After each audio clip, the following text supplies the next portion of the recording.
Corporation কি বলছে এসে? কর্পোরেশন এখনো আসে নাই। গৌতম দেবের সাথে এর আগে কথা হয়েছে, ওদের প্ল্যান পাসটা সব দেখানো হয়েছে, দেখছে গৌতম দেব। কমিশনারের কাছে গেছে, কমিশনারও দেখছে। তারপরে সিঁড়ি ঘরটা খালি দেখো তোমরা ভাঙা আছে, সিঁড়ি ঘরটা ভাঙা আছে। আজকে একটা বিল্ডিং ভাঙতে, কমিশনার বলে অর্ডার দিচ্ছে বিল্ডিং ভাঙতে। তাহলে কমিশনার পাড়ার মধ্যে ঢুকবে, যার যার বাড়ি ঘর সব ভাঙা। কমিশনার দেখবো আমরা কমিশনারকে। কি নাম আপনার? নাম আর নাম শুনে কি করবো তোমরা? এটা কোনো কমিশনারের আইন হলো?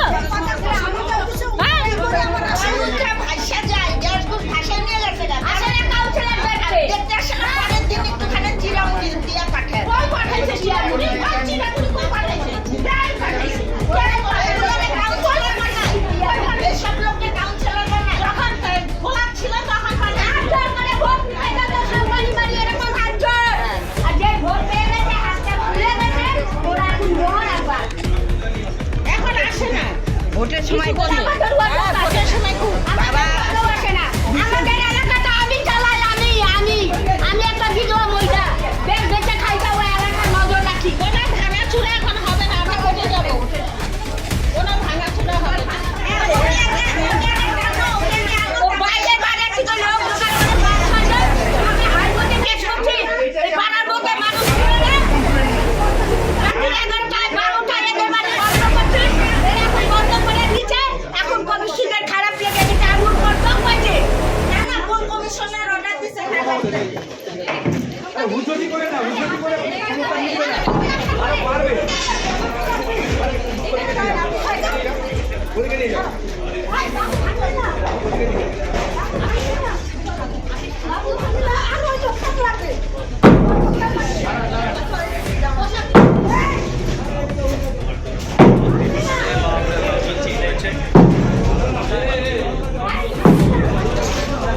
কি করবা?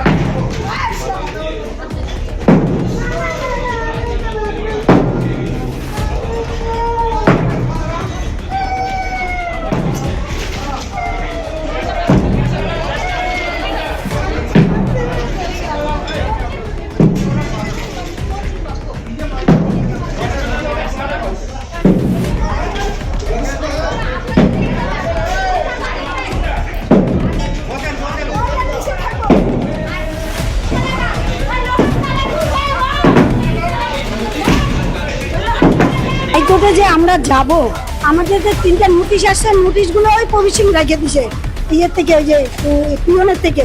সেটা প্রমাণ হলো আমাদেরকে যখন কর্পোরেশনে ডাকলো, তখন কমিশনের সামনে ওই প্রভিশনও ছিল।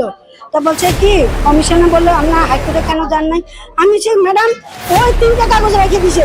আমরা যখন ওগুলোর কাছাকাছি গেছি, তোমাদের আর 3টা কাগজ আছে, আমরা কিছু আমরা তো পাই নাই, ও রেখে দিছে। তাহলে আমরা কি করে যাই, কি করে আমরা স্টেটমেন্টটা দিব? যে কর্পোরেশন যেটা বলছে যে কিছুটা যেটা আপনারা বাড়ি বানিয়েছেন সেটার কোনো প্ল্যান নেই। হ্যাঁ, প্ল্যান নাই, সেটা আমরা বলছি যে ম্যাডাম দেখেন আমার প্ল্যান ট্যান সবই আছে, একটু বেশি বেশা আছে, আমার দুটা মেয়ে আছে বাড়িতে, ওরা থাকার জন্য আমি একটা রুম করছি, আর তো সব খালি আছে, আমি আর করতে পারি কি না পারি তো কোনো ঠিক নাই, এইভাবেই থাকবে, আপনি এটার কোনো কিছু করবেন না। আজকে কর্পোরেশন এসে কি বলছে? হ্যাঁ? আজকে কর্পোরেশন এসে কি আজকে কর্পোরেশন হঠাৎ এসে বলে কি ভাঙবে বলে, আর আমাদের সাথে কমিশন মেয়রের কথা হয়েছে, মেয়র আমাদেরকে কমিশনের সাথে যেদিন কথা হলো তার দুদিন পরে আবার ডাকছে, ওখানে মিটিং হচ্ছে, আমাদের কাউন্সিলর ছিল, তারপরে যে এই কর্পোরেশনের ইঞ্জিনিয়ারও ছিল, আরও লোক ছিল, ওনাদের সামনে বলছে তোমরা জানি সিঁড়িটা ভেঙে দাও আর কাগজপত্র সব এগুলো পটরটা তুলে তোমরা অ্যাপ্লিকেশন দিয়ে কর্পোরেশনে জমা দাও। আমরা যথারীতি উনি মেয়র যা যা বলছে আমরা তাই করছি, আমরা তো জানি। তারপরে রিপোর্টের রিসিভের জন্য আমরা দুদিন গেছিলাম, আমরা নিয়ে গেছিলো, তাই পাই নাই, ওই অফিসার ছিল না, আমরা রিসিভ কপিও পাইনি। আর আজকে আমরা জানতেই পারি না যে আমাদের বাড়ি ভাঙতে আসবে।